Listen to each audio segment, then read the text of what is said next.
Alright, everything is about to change now that Season 2 is just around the corner. The meta is going to change. The characters that are buffed are going to change. The ones that are nerfed are going to change. The composition of teams is going to change. Fortunately, I'm putting this video together to help give you the 411 on all the nerfs and the buffs, as well as some general strategies and team compositions to help you rank up and win as many games as possible. I'm 8-Bit the Cool Dad, and let's go. First, if you're trying to get gold or grandmaster by the end of season 1.5, which you really have about a week at this point, I'm going to go over the top ranked characters right now that are in the meta with the highest % win rate on the hero hot list. All of the following characters have an over 50% win rate in competitive gameplay at the rank of Grandmaster and above. That's Magic is the highest with the 56.01% win rate, and I'm just going to go through the rest. It's followed by Storm, Rocket Raccoon, Captain America, Black Panther, Spider-Man, Hulk,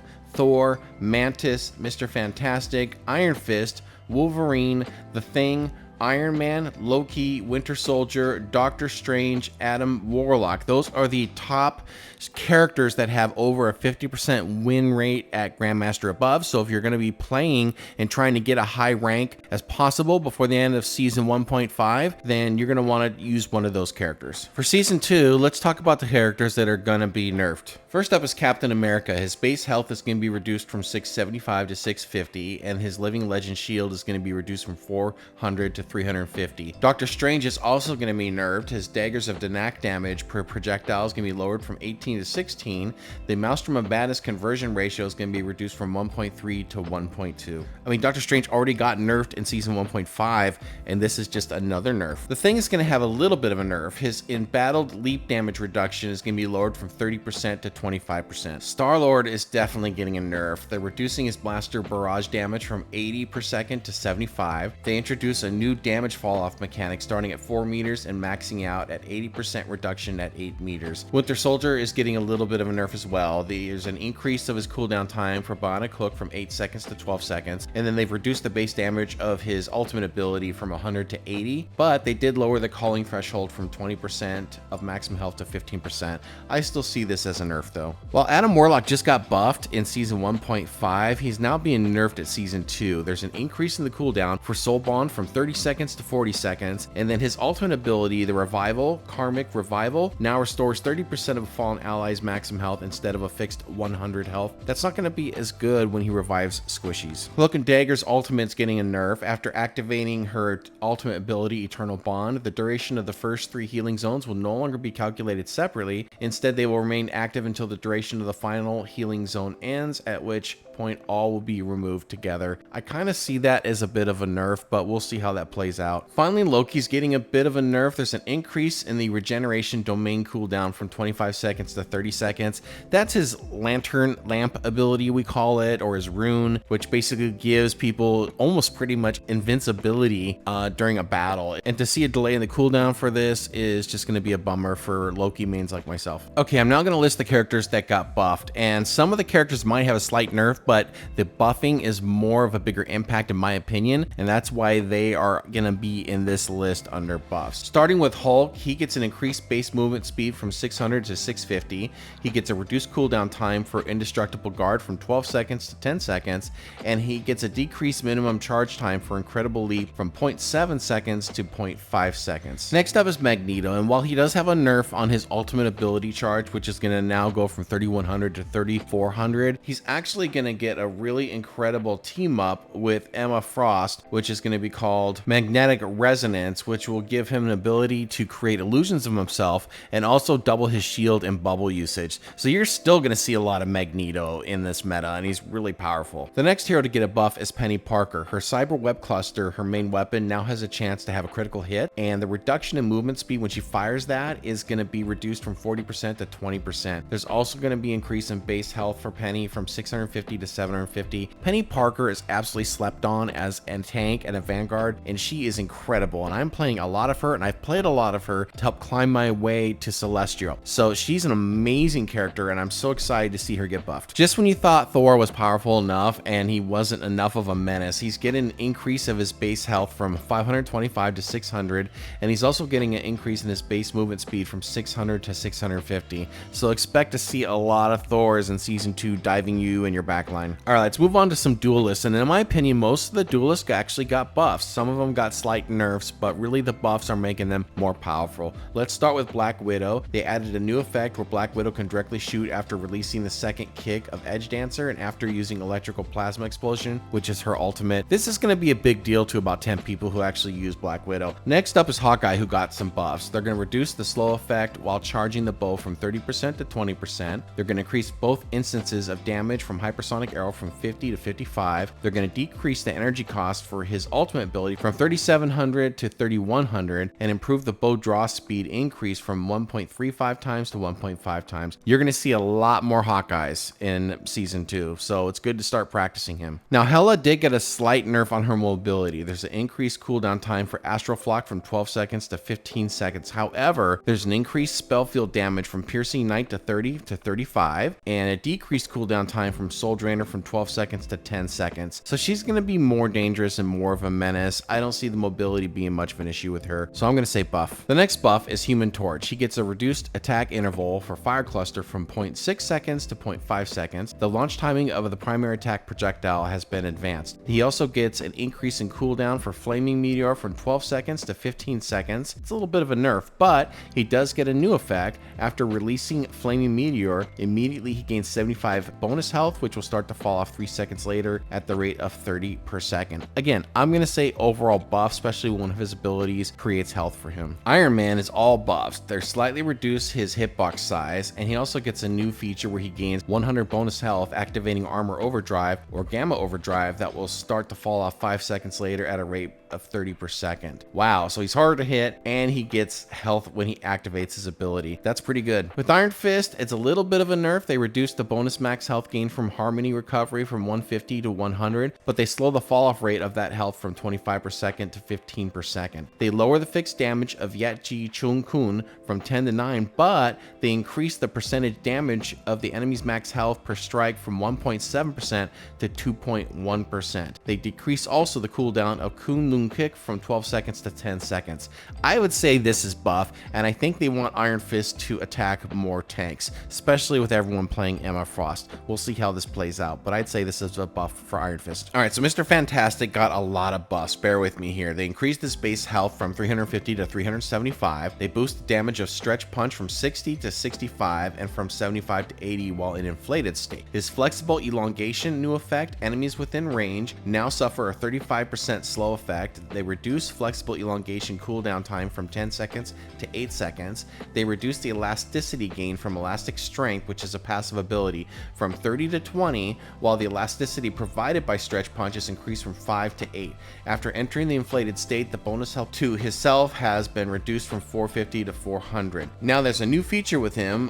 When he uses his Brainiac Bounce, which is his ultimate ability, he gains bonus health equal to that gained while entering the inflated state. So overall, they want people playing Mr. Fantastic more, and these are definitely more buffs to him. And he's an absolute menace when in the right hands, and is more like a tank. Moon Knight got a ton of buffs. There's an increase in his Crescent Dart projectile speed from 120 meters per second to 150 meters per second. The Moonblade new effect is to gain 25 bonus health with each enemy hit, up to a max of 100. 3 seconds after the bonus health stops increasing, it will start to fall off at the rate of 20 per second. They sped up his Moonlight Hook pole startup time after a hit from 0.4 seconds to 0.15 seconds. They extend the duration of the Hand of Khonshu, his ultimate ability, from 3.5 seconds to 4.5 seconds, and increase the number of talons generated during this period from 14 to 18. Additionally, the fall speed of the talons have slightly been enhanced. A new damage fall off mechanic for the spell field has been added, beginning at 1.5 meters from the center and reaching a maximum reduction of 70% at 5 meters.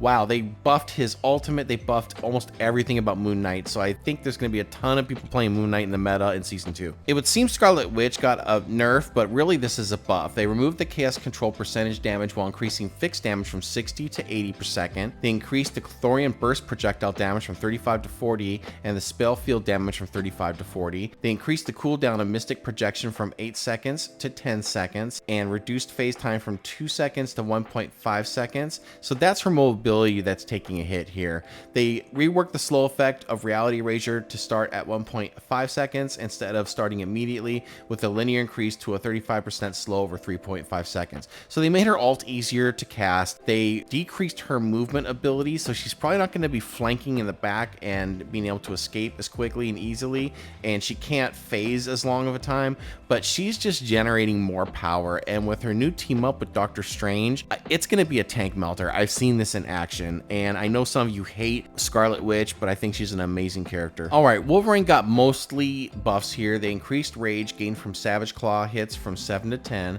while rage gain from Berserk Claw Strike has been decreased from 7 to 5.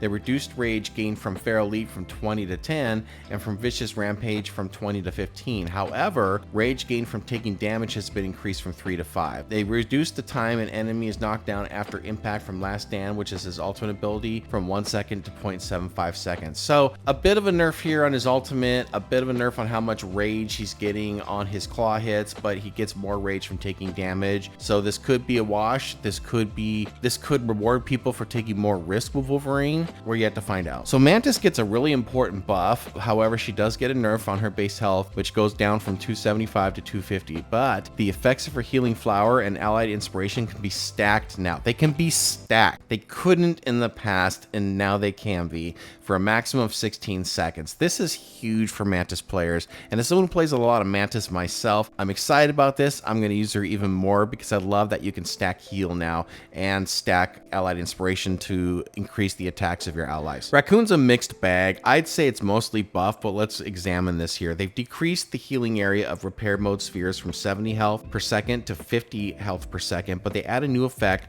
of one-time healing of 55 health to allies hit. The projectile speed of these spheres has been increased from 4.5 meters per second to 7 meters per second. So far, so good. I like that. However, they've nerfed his mobility. They extended the cooldown for jetpack dash from 6 seconds to 10 seconds. They've reduced dash distance from 10 meters to 8 meters, and they've reduced his ultimate ability damage from his damage boost from that ability from 40% to 25%. However, they did add a new effect. During the ability's duration, linked allies will receive an additional 100 bonus health points per second, capping at 150. After breaking the link, the bonus starts to fall off after 1 second at a rate of 75 per second.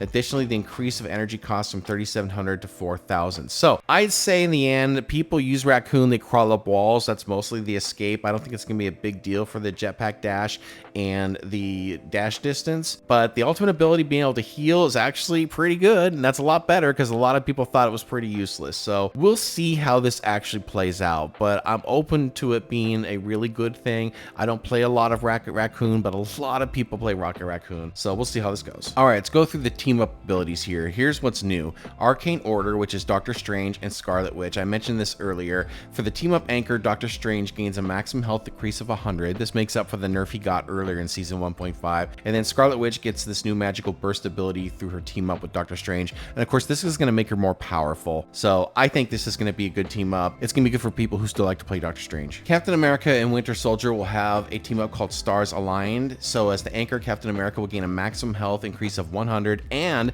a 5% boost in damage output. That is awesome. Winter Soldier unlocks a devastating stellar impact ability through his team up with Captain America. It's like an area effect attack where he can activate it off Captain America's shield or use it against enemies for a stun effect and damage. Next up's called Mental Projection. That's Emma Frost with either Psylocke or Magneto. So as the team up anchor, Emma Frost gains a maximum health increase of 100. Magneto receives the magnetic resonance ability through his team up with Emma Frost, and then Psylocke receives the soul resurgence ability through her team up with Emma Frost. And again, this is illusional type. It's basically illusions using abilities, not being able to do a damage with these illusions, but definitely adding a lot of confusion to the battlefield. All right, so here are the team ups that have been adjusted or removed. First of all, Ammo Overlord between Rocket Raccoon and Winter Soldier, that's gone, but that's still effective with the Punisher. The Chilling Charisma with Luna Snow and Namor, that is gone. However, Namor now gets a Gamma Squid with the Hulk, which is a laser beam of green light shooting out of the squid.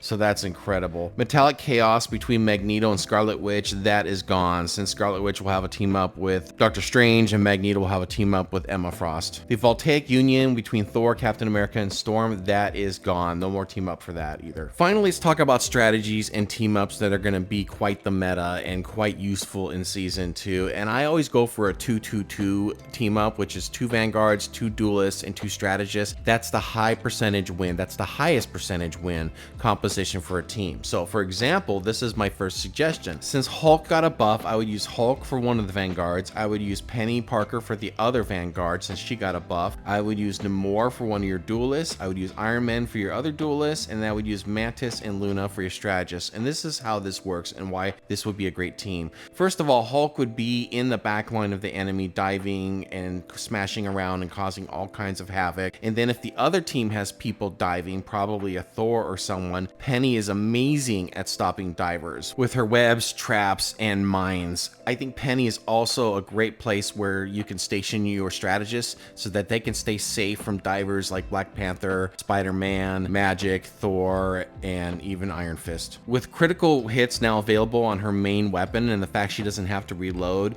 Penny can just rain a ton of damage all over the field. She's just basically a turret that's mobile with bombs that protect her. Also, don't forget that Penny can stop ults with her web that she can wrap people with or stop them in a charge and make them vulnerable to more damage and not being able to use their cooldowns for a split second. All right, Namor is a great pick because he's really flexible. He can stay back with the strategist, or he can be on the front line, or he can flank the enemy. And then with the team up with Hulk that he has now, he's gonna have that gamma radiation squid that shoots a green beam of steady laser gamma ray into the enemy. It does a lot of damage, so he's gonna be a lot of fun to add in this team. Iron Man provides that sky cover and usually goes uncontested, and of course with the team up with Hulk with his extra gamma power he can use with his gamma burst, he's just going to continue to be a menace. So that team composition would be a great combination brawler slash air support slash someone who can get angles or even flank. A very versatile team, especially if you've got divers that you're worried about. All right, the next team composition I recommend are your 2 Vanguards to be Magneto and Emma Frost, and then for your duelists you want Psylocke and the Human Torch,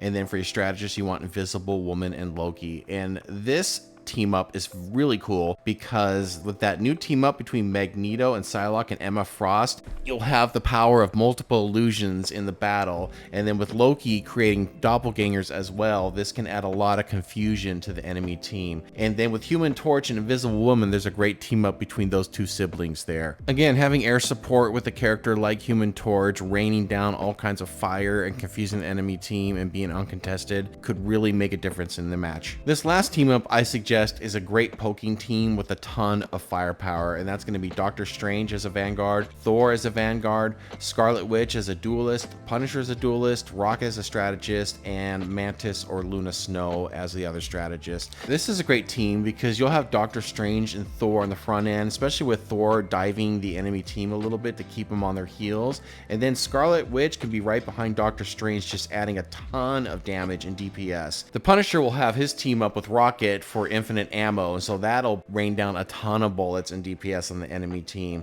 And then of course Mantis and Luna Snow can offer a lot of healing as well and have a versatility to be used to deal damage or to burst heal. So that about wraps it up. These are just a few ideas that I have. Of course there's infinite ideas and character combinations you can use, but I'm going to be streaming live with my team trying a lot of these things out and see if they work really well. And I want to thank you for watching this video and subscribe for more tips, and we'll talk to you soon.